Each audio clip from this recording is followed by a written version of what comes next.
Good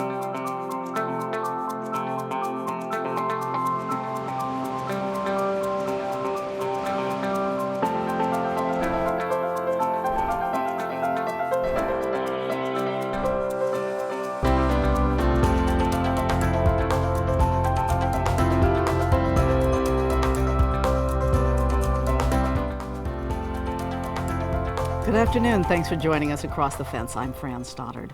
The official numbers on the 2023 maple sugaring season are in. And as it has been since 1926, Vermont leads the nation in maple syrup production. 4.2 million gallons of maple syrup were made in the United States, according to federal statistics. Vermont producers made just over 2 million gallons, or about half of the nation's total. Vermont is known not only for quantity of syrup we produce, but also for the quality of our pure maple. And that quality flows from strict state standards regarding maple, including the all-important taste test. Ben Willis tells us more. On this day, I'm behind the scenes at the Vermont Maple Festival to learn to identify those subtle and not so subtle differences between the flavor of great maple syrup and what some call off flavors that can arise from small issues during production. Ooh. That's musty, moldy. Can we drink moldy syrup? Yeah. All right. 305 is... Mark Isselhart, UVM Extension's maple specialist, is dedicated to helping Vermont sugar makers make the best maple syrup possible. And what better way to achieve this than here, where hundreds of maple producers, big and small, have submitted entries for judging. Pure maple syrup is judged on 4 standards: color, clarity, flavor, and density. If for some reason it doesn't meet the standard, too dark, has an off flavor, it's too thin or too thick, it would be rejected. And then the ones that remain will be judged, and the best ones, largely on flavor at that point, will get the best in class. All the best in class samples will go head to head and get best in show. The judging begins with color. Each entry may be submitted into one of 3 color categories: golden, amber, or dark. The judges use both high-tech gadgets and old-fashioned eyeballing to determine if each entry meets the standard. Now you can see this one here was almost the same as golden. This one is clearly lighter than golden. That's what we're looking for.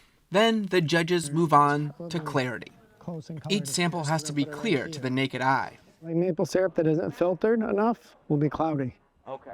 Like if it comes off the evaporator when you boil it, and you just put it in a glass, you won't be able to see through it. It'll be too cloudy. Okay. So maple syrup can't be sold that's cloudy. Like state law. Wow. I love it. Next is density, one of the most technical categories. Here, both new and old school tech is used side by side. This is called a refractometer. It measures the way in which light transfers through a liquid. And so we put a little sample in. Underneath this cover, there's a beam of light. So we put a little bit of sample in there, close the cover. It would give you a percent. It's same thing what he's doing, but rather than a digital readout, it's you look through here and you'll see a series of numbers with a dark line across, and that way you can know what the density is. Fairly quick way to do it. Some standards are very quantitative, so we can use an instrument to measure them, and some are more subjective. They're based more on your experience and the standards of what people expect. So flavor would be the one. We don't have a tool to measure flavor. And so the category we've been waiting for has finally arrived: flavor. This is where technical wizardry is left behind. A good palate is an essential skill for any maple judge. When it comes to years honing their taste buds, few have more experience than Henry Marcus. It's interesting to do, and it's hard to explain, but almost each sample has a little tone to it that is different. It's a good idea to smell it first.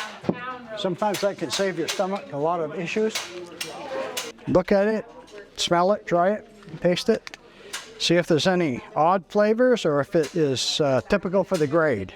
And this is golden, so you want a light, delicate flavor with this. When the maple syrup doesn't taste quite right, The judges call that an off flavor. I think it's got like a Tootsie Roll flavor. So that's usually like an off flavor, yeah. Not great. Yeah, I would reject that one. Some defects are more common than others. The most common ones are buddy, which is falls into a group of off flavors we call Mother Nature off flavors. So it's not something the sugar maker did necessarily wrong. It has something to do with the physiology of the tree, the chemistry of the sap has changed. Something has conspired to make that batch of syrup not taste the way it should. And no fault of the sugar maker other than they have to identify every batch and make sure it meets the standard. And so presumably some will sneak through in the contest. You taste it, say, okay, this doesn't meet the standard, and here's our best guess why. While some off flavors are caused by Mother Nature, others are the responsibility of the sugar maker. So the judge's assessment can help sugar makers further perfect their technique. There are many things that can cause an off flavor in syrup. Sometimes if it's a backyard sugar maker and they're doing it over an open fire, it gets a smoky flavor. Sometimes they use too much defoamer, which is like a vegetable fat to keep the foam down so it doesn't come over the evaporator. And you can tell that when you taste it, it coats the roof of your mouth, kind of like a wax, and it has this fatty taste to it. I finally had my chance to be a maple judge when Henry invited me to try one of the off flavors to see if I could detect the subtle variation in taste. Okay. Oh, smell it first and then taste it. So maybe. It's a good lesson in life too. Always smell Okay. before you taste. Okay, and then try. You may love it. I know you're having me try this because I'm supposed to notice something about it, but it just tastes delicious to me. So what is it? That's musty, moldy.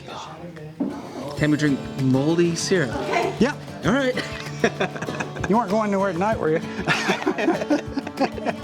Mark Isselhart has created an off-flavor test kit to help sugar makers develop a common vocabulary to better name defects and share information.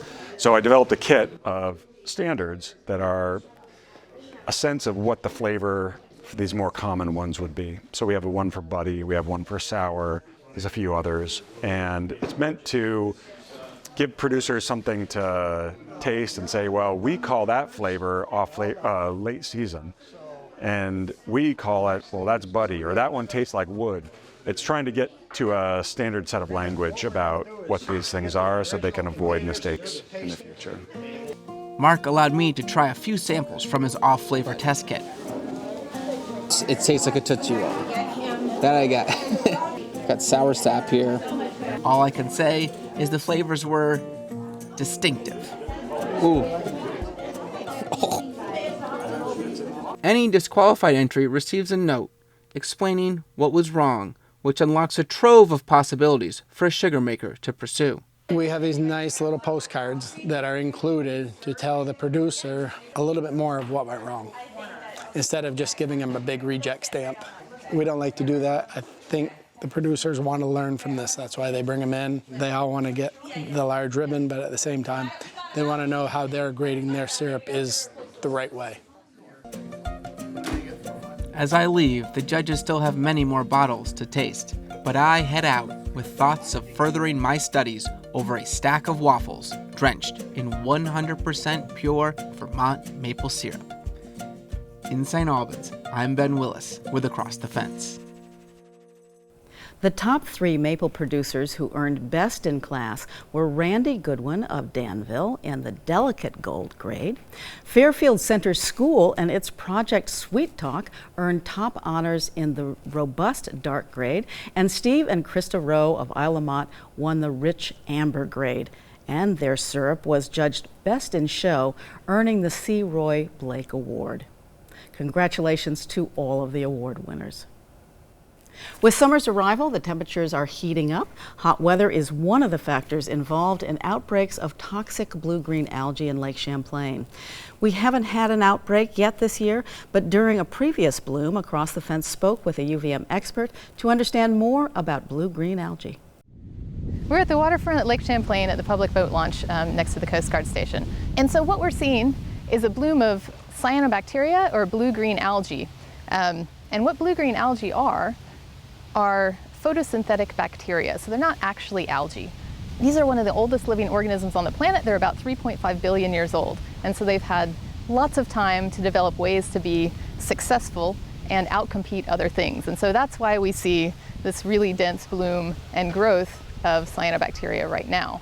They're great competitors for nutrients, they do really well in heat, and so they can really just be opportunists and take off when the conditions are right.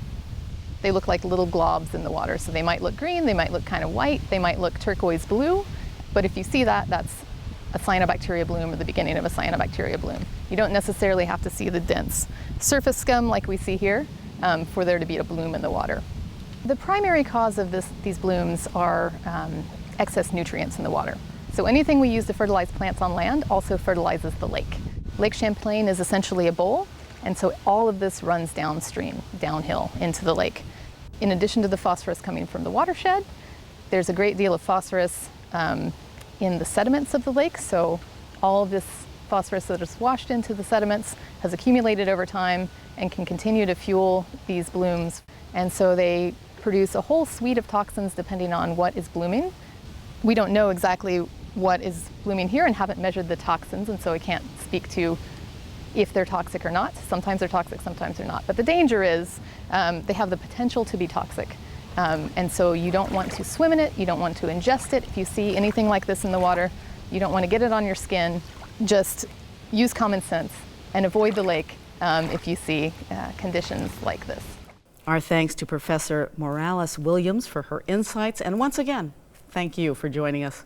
I'm Fran Stoddard. Stay well.